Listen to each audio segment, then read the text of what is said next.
Hi friends, வணக்கம். இன்றைக்கி வீடியோவில் ரொம்ப ஈஸியான சிம்பிளான லன்ச் காம்போ பார்க்க போகிறோம். அப்புறம் 80s 90s ஸ்நாக் வந்துருந்துச்சு இந்தியாவிலேருந்து எனக்கு. அதெல்லாம் என்னன்றதையும் நான் காட்டுறேன். இந்த பூ பார்த்திங்கன்னா லானில் தானாக பூக்கும். லானில் நிறைய பூ பூக்கும் தானாகவே. அதில் இந்த பூ ரொம்ப அழகாக இருக்கும் பார்க்கவே, குட்டி குட்டியாக. ஸோ அதான் எடுத்திருந்தேன். அதில் வேறு வண்டு வேறு உட்காந்துருந்துச்சு. ஸோ இப்போ வாங்க நம்ம வீடியோ பார்க்கலாம்.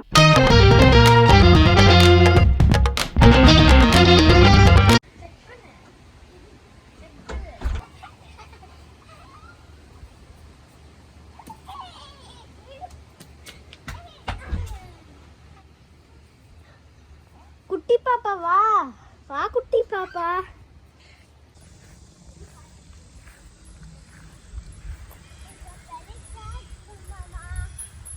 ஏன் அதை பெருசாக்கிட்டீங்க?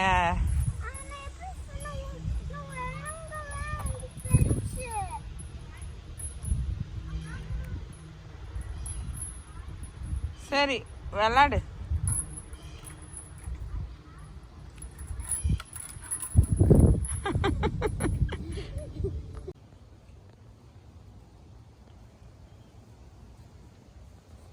தண்ணியை வேஸ்ட் பண்ணாத.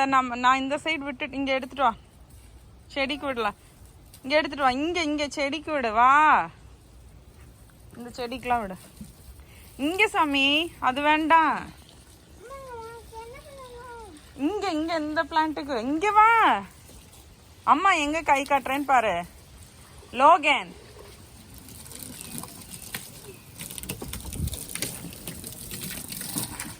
வெறும் பக்கெட்டில் எதுக்கு போய் விடுற?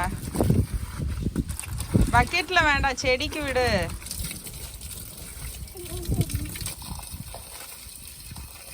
அம்மா விடு. சரி போதும், மற்ற செடிக்கு விடு.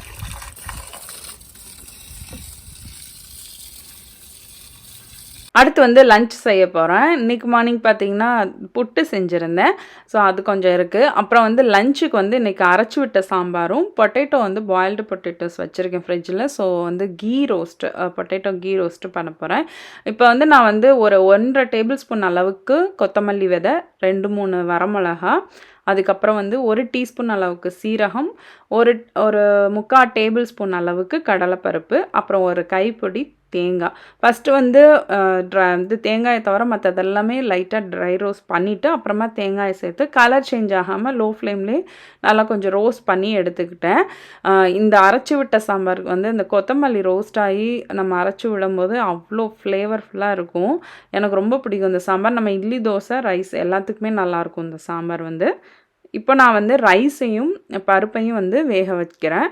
ஸோ இது வேகிற கேப்பில் நம்ம உருளைக்கிழங்கு ரோஸ்ட் பண்ணிடலாம். அப்புறம் குழம்பும் வச்சிடலாம். அது குழம்புக்கு தேவையான காயையும் வெட்டி வதக்கிடலாம். ஸோ இப்போ நான் என்ன பண்ணுறேன்னா, உருளைக்கிழங்கு ரோஸ்ட்டுக்கு நான் சம்டைம்ஸ் பொட்டேட்டோ நான் நெக்ஸ்ட் டே செய்ய போகிறோன்னா நாள் டைம் யோசிக்கும் போதே நான் பாயில் பண்ணி ஃப்ரிட்ஜில் வச்சுருவேன். ஸோ அந்த மாதிரி வச்சோன்னா கொஞ்சம் ஈஸியாக இருக்கும் நெக்ஸ்ட் டே நமக்கு குக் பண்ண. பாயில்டு பொட்டேட்டோஸ் நம்ம 2 days அளவுக்கு நம்ம ஃப்ரிட்ஜில் வச்சுக்கலாம். அது ஒன்றுமே நமக்கு பண்ணாது. அடுத்து நெய் நம்ம சேர்த்துட்டு அதுக்கப்புறம் நெய் ஹீட் ஆகிறதுக்கு முன்னாடியே கொஞ்சமாக மஞ்சத்தூள், தேவையான அளவு உப்பு, அதுக்கப்புறம் காஷ்மீரி ரெட் சில்லி நம்ம காரத்துக்கு ஏற்ற மாதிரி நம்ம போட்டுக்கணும். நான் ஒரு சின்ன சைஸ் பொட்டேட்டோ ஒரு 3னா அதுக்கு நான் ஒரு டேபிள் ஸ்பூன் அளவுக்கு மிளகாய்த்தூள் நான் போட்டேன். அதுக்கப்புறம் இந்த காஷ்மீரி ரெட் சில்லி போட்டோன்னா கலரும் வரும், டேஸ்ட்டும் நல்லாயிருக்கும். அப்புறம் கார்லிக் பவுடர், கறி லீவ்ஸ். கார்லிக் பவுடர் இல்லைன்னா நம்ம நல்ல ஃப்ரெஷ்ஷான கார்லிக்கே நம்ம போடலாம். அது ரோஸ்ட் ஆகும்போதே நான் அப்படியே மீடியம் ஃப்ளேமில் வச்சு அதை ரோஸ்ட் பண்ண விட்டுட்டேன். அதுக்கப்புறம் நம்ம காயையும் வெட்டி வச்சுட்டேன் நான் சாம்பாருக்கு தேவையானது. இப்போ பார்த்தீங்கன்னா நல்லா ரோஸ்ட் ஆகிடுச்சு. பொட்டேட்டோ ஓரளவுக்கு ரோஸ்ட் ஆனதுக்கப்புறமா நான் என்ன பண்ணுறேன்னா, லைட்டாக கரம் மசாலா லாஸ்ட்டில் நான் சேர்க்குறேன். கரம் மசாலா சேர்க்கும்போது அந்த ஒரு ஃப்ளேவர் நல்லாயிருக்கும், டேஸ்ட்டும் இருக்கும் பொட்டேட்டோக்கு இந்த கீ ரோஸ்ட் செய்யும்போது. ஸோ அது ரெடி ஆகிடுச்சு. ஆயிடுச்சு. அதுக்கப்புறம் வந்து நான் இப்போ வந்து பருப்பு வந்து வெந்துருச்சு. நம்ம ப்ரெஷர் இறங்குறதுக்குள்ளே காயெல்லாம் வந்து நம்ம வந்து வதக்கிடலாம். டக்குன்னு சமைக்கணும்னு நினைக்கும்போது வந்து ரொம்ப ஈஸியாக செய்யக்கூடியது சாம்பாரும் உருளைக்கிழங்கு ஃப்ரையும் தான். அது வந்து பருப்பு வேகிற கேப்பில் வந்து நம்ம எப்படி வந்து கொஞ்சம் ஃபாஸ்ட்டாக செய்யலான்ற அந்த ஐடியாவுக்கு தான் நான் ஷேர் பண்ணியிருக்கேன். புதுசாக சமைக்கிறவங்களுக்கு இந்த டிப் வந்து ஹெல்ப்ஃபுல்லாக இருக்கும்.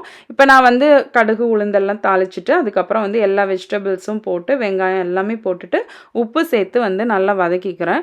உப்பு சேர்த்துட்டு மஞ்சத்தூள் சேர்த்ததுக்கப்புறமா அந்த காயை வந்து கொஞ்சம் ஆயிலில் நல்லா வதக்கிட்டு நம்ம வந்து சாம்பார் வச்சோன்னா அந்த சாம்பாரோட டேஸ்ட் வந்து கொஞ்சம் நல்லாயிருக்கும். சம்டைம்ஸ் வந்து நம்ம அப்படியே வந்து குக்கரில் கூட விட்டுட்டு தாளிக்கவும் செய்யலாம். இப்போ உருளைக்கிழங்கு வந்து நல்லா ரோஸ்ட் ஆகிருந்துச்சு. அவ்வளோதான், உருளைக்கிழங்கு வந்து வேலை முடிஞ்சிருச்சு. ஸோ காயும் வந்து நம்ம லிட்டு போட்டு வேக வச்சிட்ருக்கோம். அது வெந்ததுக்கப்புறமா நம்ம பருப்பு ஆட் பண்ணிட வேண்டியதான். இப்போ வந்து நான் தண்ணி எதுவும் ஊற்றலை. கொஞ்சம் மீடியம் ஃப்ளேமில் வச்சு நான் வந்து இந்த இது மூடி போட்டு வேக வச்சேன். ஸோ காய் ஓரளவுக்கு வெந்ததுக்கப்புறமா நம்ம வந்து தக்காளி ஆட் பண்ணணும். தக்காளி ஆட் பண்ணிவிட்டு அந்த தக்காளியும் கொஞ்சம் நல்லா வேகணுங்கிறதுக்காக ஒரு 2 மினிட்ஸ் வந்து மூடி போட்டு வேக விடுறேன். இப்போ பார்த்தீங்கன்னா தக்காளி நல்லா வெந்துருச்சு. நல்லா கொலைய வெந்துடும். ஒரு 2 மினிட்ஸ் மட்டும் நம்ம லிட்டு போட்டு விட்டோம்னாலே தக்காளி தன்னால் வெந்துடும். இப்போ வந்து நான் வந்து நம்ம அரைச்சி வச்சுருக்க அந்த பேஸ்ட்டை வந்து நான் வந்து இது கூட ஆட் பண்ண போகிறேன். இதை ஆட் பண்ணிவிட்டு கொஞ்சமாக தண்ணி ஊற்றி அது ஒரு லைட்டாக கொதிக்கும் போது, ஏன்னா ஏற்கனவே நம்ம வறுத்து தான் அரைச்சிருக்கோம். அந்த பச்சை வாசனை எல்லாம் ஓரளவு போயிருக்கும். இப்போ வந்து புளி தண்ணியும் சேர்த்துட்டு கொஞ்சமாக தேவையான அளவு தண்ணியும் சேர்த்துட்டு நான் இப்போவே வந்து இது ஒரு லைட்டாக ஒரு கொதி வந்துட்டு பருப்பை ஆட் பண்ணிட்டோன்னா சாம்பார் வந்து சீக்கிரமாக ரெடி ஆகிடும் நமக்கு. இப்போ இது கொதி வரட்டும். ஜஸ்ட் ஒரு கொதி தான் வரணும். இப்போ வந்து பருப்பு வந்து வெந்ததை வந்து நம்ம எடுத்துடலாம். இந்த மாதிரி ஒரு கேரியர் வச்சு நம்ம வந்து குக்கர் வச்சுருந்தோன்னா நமக்கு வந்து லேட் ஆகும்போது சீக்கிரமும் நமக்கு சமைக்க யூஸ்ஃபுல்லாக இருக்கும். அதே மாதிரி நிறைய பேர் வரும்போதும் சீக்கிரமாக சமைக்கிறதுக்கு யூஸ்ஃபுல்லாக இருக்கும். இதிலே வந்து ஒரு 3 அடுக்குலாம் சின்ன சின்னதாக வந்து இருக்கும். அது மாதிரிலாம் வந்து நம்ம வச்சுருந்தோன்னா நம்மளோட குக்கர்லேயே வந்து நமக்கு வந்து நிறைய வந்து நம்ம சமைக்க முடியும்.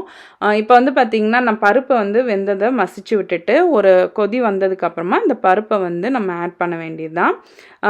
இது வந்து தேங்காய் சேர்த்துருக்கோம், கடலைப்பருப்பு சேர்த்துருக்கோம். அதனால் பார்த்திங்கன்னா கொஞ்சம் கெட்டியாகும்.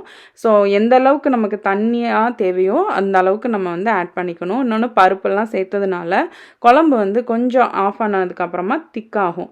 அதனால் வந்து நம்ம வந்து இப்போ ஸ்டார்டிங்லேயே நான் எப்போதுமே சாம்பார் வந்து ஸ்டார்டிங்லேயே ஓரளவு தண்ணியாக வச்சுருவேன். அப்போ வந்து ஆறி நம்ம சாப்பிட்றதுக்கு வந்து கரெக்டாக இருக்கும். அதுக்கப்புறம் வந்து இது வந்து பார்த்திங்கன்னா மில்லட்ஸ் வந்து மாவு ஊற வச்சிட்ருக்கேன். மில்லட்ஸ் வந்து நான் நிறைய ரெசிபி ஷேர் பண்ணியிருக்கேன். இன்னும் நான் இப்போ வந்து ரீசெண்டாக மில்லட்ஸ் காம்பினேஷன்லாம் வந்து நான் போடுறதில்ல. அப்படி உங்களுக்கு தேவைன்னா வந்து நான் வந்து போடுறேன். மில்லட்ஸ் வந்து நம்ம டெய்லி தோசை இட்லியில் வந்து சேர்த்துக்கிறது நல்லது, ஃபுட்டாகவும் எடுத்துக்கிறது நல்லது. ஸோ முடிஞ்ச அளவு வந்து மில்லட் வந்து நம்ம எடுத்துக்கணும். கருப்பு உளுந்து போட்டு நான் வந்து இட்லிக்கு வந்து ஊற வச்சிட்ருக்கேன்.